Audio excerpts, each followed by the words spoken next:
मेहुल को खुफिया एजेंसी से खबर मिलती है कि एक बड़े नेताजी ने अपनी ताकत का फायदा उठाकर देश का अरबों रुपए स्विस बैंक में जमा कर दिया है। मेहुल को 3 नेताओं पे डाउट जाता है तो वो एक एक करके तीनों के घर जाता है। यह है पहले नेताजी का घर, यह है दूसरे नेताजी का घर और यह है तीसरे नेताजी का घर।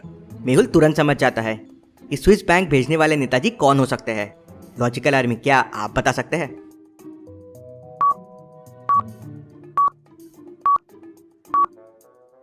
वाह, नेताजी 3 का घर तो बड़ा नॉर्मल सा है, लेकिन इतनी महंगी बाइक और इतनी महंगी कार, जरूर कुछ गड़बड़ है। नेताजी के बारे में जानने के लिए मेहुल उनके गांव जाता है और थोड़ा गांव में घूमता है समझने के लिए कि गांव में कितनी तरक्की हुई है। इंटरेस्टिंग, नेताजी इतनी बड़ी पोस्ट पे पहुंच गए और अपने गांव के लिए कुछ नहीं किया। तभी मेहुल का ध्यान एक बहुत ही सुंदर बंगलो पे जाता है।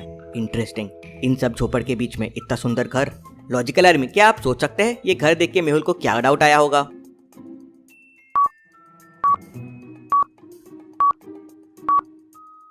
नेताजी ने लगता है सारा पैसा यहाँ इस घर पे लगाया है जिससे किसी को शक ना हो।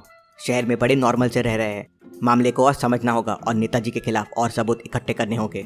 मेहुल घर के अंदर जाता है और नौकर से नेताजी के बारे में पूछता है तो नौकर बताता है कि उसे कुछ नहीं पता है। यहाँ अक्सर नौकर बदलते रहते हैं, वो नया है और नेताजी तो सालों से शहर में रह रहे हैं। मेहुल को उसकी बातों पे एकदम यकीन नहीं होता। मेहुल फिर घर से बाहर आता है तो उसे 2 लोग दिखते हैं। क्या आप बता सकते हैं दोनों में से मेहुल किसके पास जा सकता है पूछताछ करने के लिए?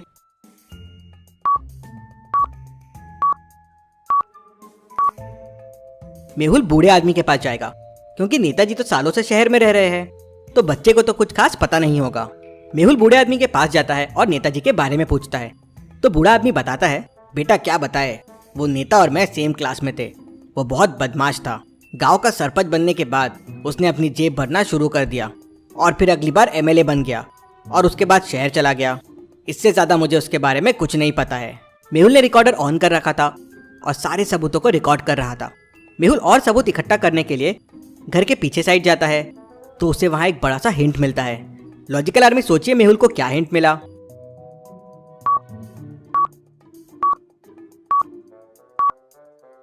इंटरेस्टिंग, घर के पीछे ये बड़ा सा गोडाउन कैसा, और यहाँ ट्रक के टायर्स के निशान है। अब नेताजी तो शहर में है तो यहाँ ट्रक क्यों आया होगा? जरूर कुछ गड़बड़ है। मेहुल फोन निकालता है और सारे सबूतों के फोटोज ले लेता है। तभी मेहुल को पास में एक बच्चा खेलते हुए दिखता है। क्या तुम बता सकते हो यहाँ ट्रक कब कब आता है? तो बच्चा बताता है कि हर दूसरे तीसरे दिन पे यहाँ एक ट्रक आता है और बड़े बड़े बॉक्सेस उसमें से नीचे उतरते हैं। मेहुल वहीं रुक जाता है और ट्रक आने का इंतजार करने लगता है।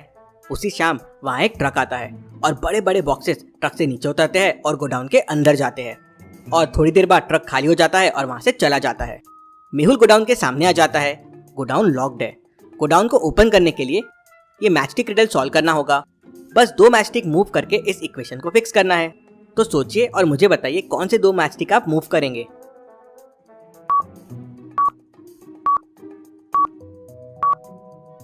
सिंपल है, 3 की मैचस्टिक को ऐसे मूव करके आप 5 बना सकते हैं और दोनों मैचस्टिक को मूव करके 2 5 हो जाएंगे और 5 + 5 हो जाएगा 10। मेहुल इक्वेशन करेक्ट करता है और गोडाउन ओपन कर लेता है। लॉजिकल आर्मी, मैंने भी आपके लिए एक मैचस्टिक गेम बनाया है।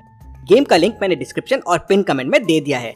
गेम में 500 से भी ज्यादा लेवल है, तो वीडियो के बाद गेम को डाउनलोड कर लीजिए। मेहुल गोडाउन के अंदर जाता है तो वहाँ बहुत सारे बॉक्सेस रखे हुए होते हैं। मेहुल एक बॉक्स खोलता है तो देख के शॉक हो जाता है। बॉक्स पूरा पैसों से भरा हुआ था। Interesting, very very interesting. मतलब नेताजी सारा पैसा अपने गांव के घर में जमा करते हैं और फिर स्विस बैंक में जमा कर देते हैं। मेहुल मोबाइल निकालता है और सारे सबूतों की फोटोज ले लेता है। मेहुल को पास में कुछ डॉक्यूमेंट्स मिलते हैं जिसमें किसी दाऊ का नाम होता है। ये तो स्विस बैंक के डॉक्यूमेंट्स है। ये दाऊ कौन है? और ये डॉक्यूमेंट्स तो काफी पुराने लग रहे हैं, लेकिन इसमें दाऊ का नाम और साइन क्यों है? मेहुल डॉक्यूमेंट्स को ध्यान से देखता है तो उसे डॉक्यूमेंट्स नकली लगते हैं। क्यों? मेहुल को डॉक्यूमेंट्स नकली क्यों लगते हैं? क्या आप सोच सकते हैं लॉजिकल आर्मी?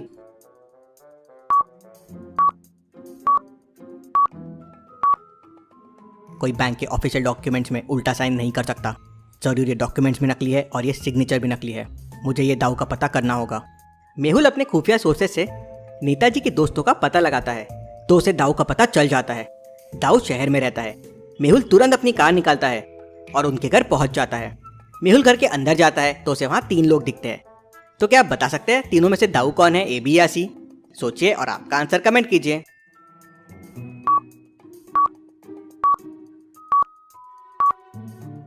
ये तो यंग लड़का लग रहा है। मेहुल को पुराने पेपर्स मिले थे जिसपे दाऊ के साइन थे और दाऊ नेताजी का दोस्त भी है, मतलब ये तो नहीं हो सकता। दूसरा तो माली लग रहा है, तीसरा धोती वाला आदमी ही दाऊ होगा। मेहुल उसके पास जाता है और उससे पूछताछ करता है तो दाऊ बताता है कि मैं और नेताजी तो बहुत अच्छे दोस्त थे, हम दोनों अच्छी तरक्की कर रहे थे, लेकिन फिर नेताजी ने बुरे काम चालू कर दिए, गलत तरीकों से पैसा कमाना चालू कर दिया, करप्शन करने लगे तो मैंने उन्हें छोड़ दिया। कई सालों से अब हम मिले भी नहीं हैं। फिर मेहुल दाऊ को गोडाउन में मिले डॉक्यूमेंट्स के बारे में बताता है तो दाऊ शॉक हो जाता है, मतलब आपको भी नहीं पता है, आपके पुराने साइंस के बलबूते आपके नाम से पैसा स्विस बैंक में भेजा जा रहा है। Very very interesting. Dau Mehul को बताता है कि फिरोज अभी भी नेताजी के साथ काम कर रहा है, उससे काफ़ी इन्फो मिल सकती है। दाऊ फिरोज को व्हाट्सएप पे मैसेज करते हैं कॉल मी। फिरोज का तुरंत कॉल आ जाता है। दाऊ कॉल को स्पीकर पे रख देते हैं। नंबर देखते से मेहुल समझ जाता है कि फिरोज भी नेताजी के साथ स्विस बैंक मनी ट्रांसफर में मिला हुआ है, लेकिन कैसे? क्या आप सोच सकते हैं?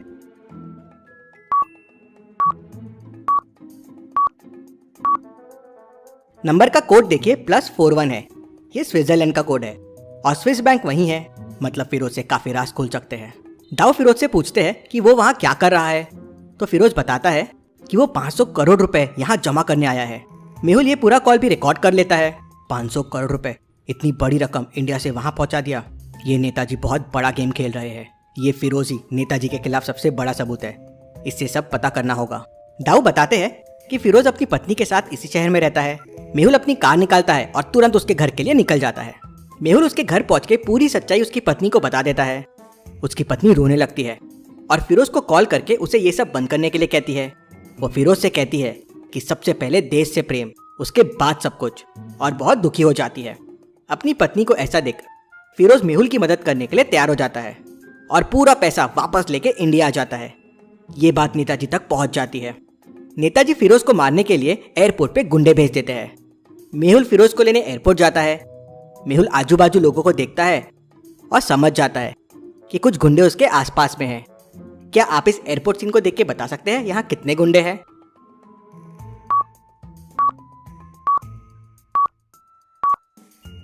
यहाँ टोटल 4 गुंडे हैं। ये 4। मेहुल गुंडों को पहचान लेता है और एक एक करके चारों को किक लगाता है। गुंडे दूर जाके गिरते हैं। फिर मेहुल फिरोज को बचाते हुए सीधा पुलिस स्टेशन आ जाता है और पुलिस को सारे सबूत दिखाता है और फिरोज भी अपना बयान दे देता है। पुलिस नेताजी को पकड़ लेती है।